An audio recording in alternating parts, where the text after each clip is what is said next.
subscribe and hit that bell. Come on, boo. Let's answer some questions. All right. All right, this is Ask John and April, and we are going to be answering your questions. Actually, we are a little bit dressed up today because we're just getting back from our son's 8th grade graduation. We want to just say congratulations to him. Very proud of him today. Big So deal. proud. He got scholarships, ended up getting High honors. High honors, yes, that's a big deal. And so we're really proud of him today, and I just want to kind of shout him out. John Nixon III, excellent job.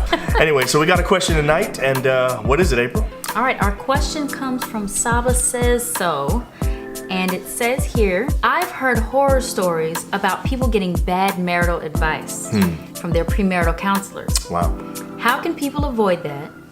And what should they be looking for? Okay, so basically, Saba Says So is asking about situations where people have gotten bad marital advice, and is there a way to be able to differentiate or distinguish between a good counselor and a bad counselor? Right. First of all, Premarital counseling, we feel, is very important. yes. I think it's extremely necessary. If only to make sure that you are aware of things that if no one had told you before, you might think you're crazy when it happens. Yes, just to kind of give you a heads up. Yeah. I mean, when you are not married, Yeah. you just don't know what to expect. That's true. It's That's like very true. you have expectations, Yeah. but once you get in it, things come up that you're like, what?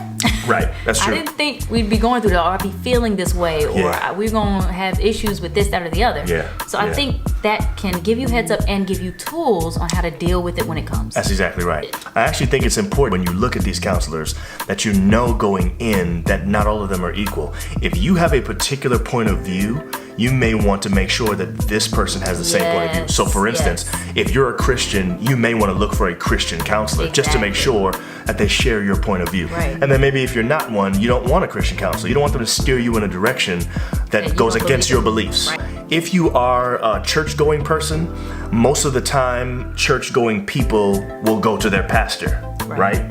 And there's nothing wrong with that. You have to make sure that your pastor has the things that a good counselor would have. So the first thing is, if your pastor has a theology degree or a master's of divinity, that means they went to divinity school, they had to take some kind of class on counseling. They should at least know the basics. I think it's also important that you look for people that have certain certifications like Prepare Enrich. It is non-denominational. It is well known amongst different people, different groups use it. And so people that are certified in that, oftentimes you can say, oh, this is a person that has some experience with premarital counseling. And so that's a good sign too. You can always go online and find a counselor. That's true. I mean, they have a lot of different sites, a lot of different ways that you can find a counselor in your area. Yeah. The point is reading those reviews. Really research them and make sure that they're legit. And I think another good way to tell is word of mouth. Yeah. I mean, that might be the best way. it really is always. Yeah. I mean, when you can get some people that you really trust to say, hey, we used this counselor and they were really good. And, they really enhanced our relationship, then I feel like that's a good way to tell. Yeah. Ask them if they like their counselor, and then ask them what their counselor could have done a little bit better, and maybe you can look for those kinds of qualities when you're looking for somebody. I agree. Yeah. If the person that is doing the counseling is someone that seems like they have a good relationship themselves, that's also a really good sign. Yes, I was going to say that. Yeah. It's very important. Like if they are in a good relationship, you can feel like, okay, they're practicing what they're teaching us. Correct. They've lived that, that married life and they know what it's about. So I think it's also important to temper your own expectations.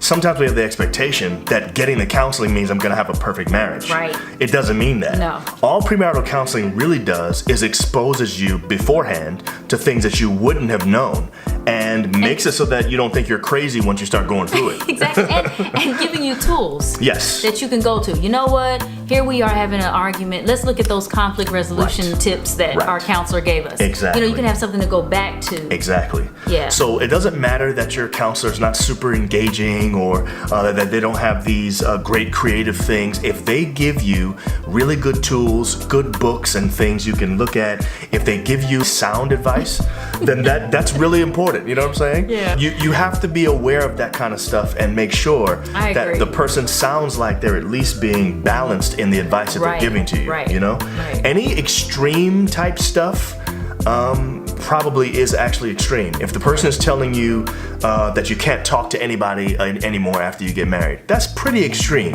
That doesn't sound like that's good advice. Right. You know what I'm saying? So I think you have to have your guard up, You do. at least in the beginning. Yes. So you can tell, okay, is this sound? Let me Yes. listen to what they're saying. Let me see if this is balanced. Right.